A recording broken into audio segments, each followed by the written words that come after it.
A descoberta foi feita pela Universidade Federal de Uberlândia, a UFO, em parceria com a Universidade de São Paulo, a USP, Universidade Federal de São Paulo, Unifesp, e a Universidade Federal de Alagoas, a AFAL. Surgiu como perspectiva a gente tentar estudar algumas proteínas que transportavam glicose, especificamente a proteína chamada SGLT1, que já era uma proteína que nós estudávamos no nosso grupo de pesquisa há mais de 10 anos.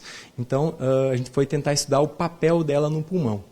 Já era conhecido que essa proteína ela existia no pulmão, mas não se sabia ainda o efeito e o papel que ela poderia desempenhar no sistema pulmonar. Então esse trabalho ele serviu para a gente avaliar isso.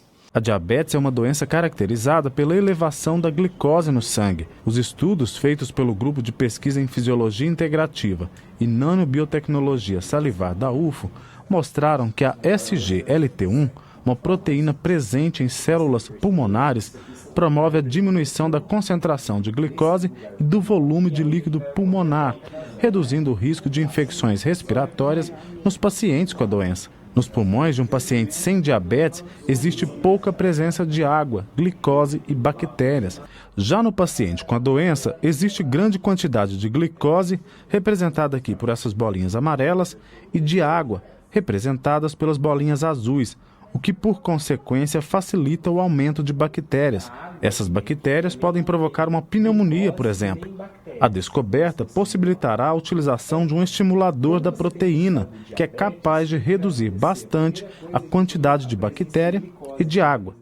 A redução dessa presença de bactérias é uma coisa muito importante, porque nos indivíduos diabéticos é muito comum, devido ao aumento da glicose no líquido pulmonar que esses indivíduos apresentam, começa também a aumentar a quantidade de bactérias. Então, se a gente, através de um tratamento, conseguia estimular a presença dessa proteína SGLT1, ela reabsorvia a glicose e, com isso, reduzia a presença de uma série de bactérias que nós avaliamos. A próxima etapa da pesquisa consiste no desenvolvimento de biosensores que vão identificar possíveis alterações nos pulmões dos pacientes.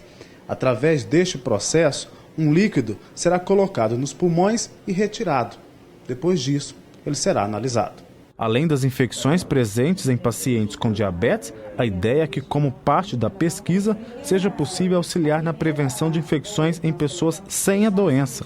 O nosso intuito é diminuir esse volume, bem como a concentração de glicose, e desse jeito diminuir as infecções bacterianas desse paciente.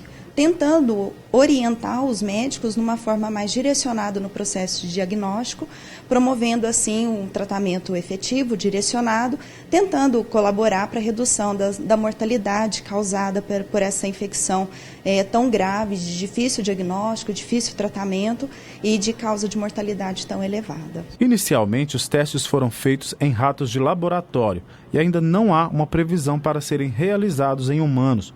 Mas os estudos trazem uma boa dose de esperança para o tratamento dos pacientes. Nesse caso, a gente conseguiu induzir diabetes nos animais e, após a indução do diabetes, nós fizemos 2 tipos de tratamento. Ou que estimulava a expressão dessa proteína SGLT1 ou com uma droga que bloqueava a expressão dessa proteína.